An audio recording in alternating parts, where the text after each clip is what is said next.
Istri memasukkan kondom berlapis cabai ke dalam laci ayah mertuanya. Hanya karena dia tahu lelaki tua mesum ini akan segera bercinta dengan sahabat istrinya.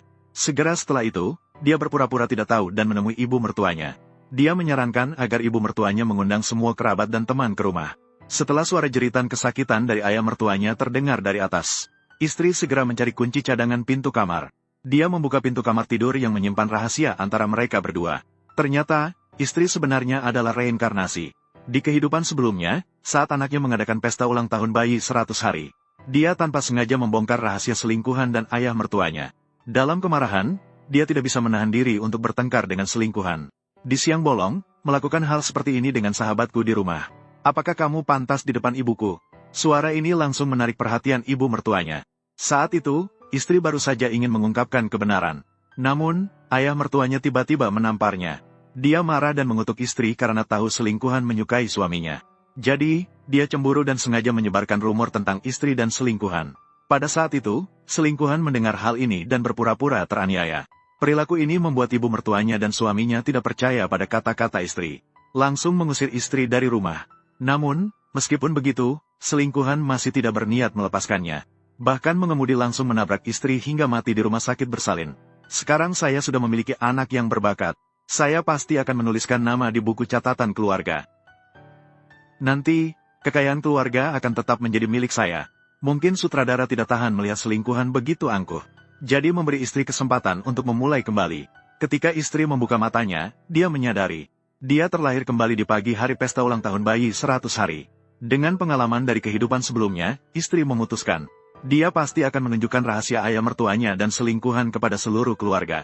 Jadi istri segera membawakan satu piring sesuatu yang spesial untuk ayah mertuanya.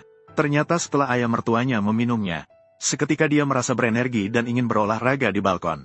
Kemudian, istri mengambil kesempatan saat ayah mertuanya tidak memperhatikan. Menempatkan alat peraga kecil yang sudah dipersiapkan di dalam kamar. Setelah semuanya siap, istri berpura-pura santai menemui ibu mertuanya. Mengatakan bahwa pesta ulang tahun bayi ingin mengundang orang tua selingkuhan juga.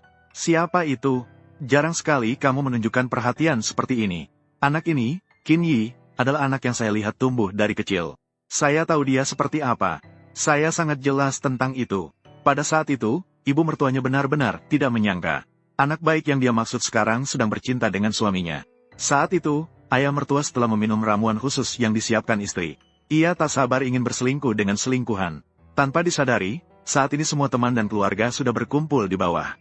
Saat itu, keluarganya masih membicarakan keburukan istri di belakangnya. Dari pembicaraannya jelas terlihat bahwa wanita tidak sebaik selingkuhan. Namun istri sama sekali tidak peduli. Karena dia tahu akan ada pertunjukan bagus segera. Tiba-tiba terdengar jeritan kesakitan ayah mertua dari atas. Hal ini segera menarik perhatian semua orang. Saat keluarga berlari ke atas, anak di dalam ruangan terbangun dan menangis dengan hati yang hancur. Namun saat itu, ayah mertua hanya memperhatikan rasa sakit terbakar yang dirasakannya. Sementara ibu mertua mendengar tangisan bayi juga panik. Oh Feng tua, buka pintunya. Biarkan aku masuk dan melihat. Yes ma'am. Cepat buka pintunya.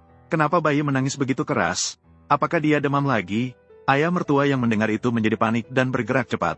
Ia pun tidak memperdulikan rasa sakitnya dan cepat memberi perintah pada selingkuhan untuk bersembunyi. Namun di seluruh ruangan tidak ada tempat untuknya bersembunyi. Sementara istri mengamati momen ini dengan senang hati. Kemudian secara tidak sengaja menyatakan bagaimana ruang ayah mertua bisa terkunci tanpa alasan. Dan sepertinya dia juga mendengar suara selingkuhan. Mendengar kata-kata ini, semua orang seketika mengutuk istri karena niat jahat. Menyatakan bagaimana selingkuhan yang begitu baik bisa melakukan hal seperti ini. Kemudian ibu mertua juga menyatakan jika saat pintu dibuka tidak melihat selingkuhan. Dia pasti ingin suami dan istri bercerai.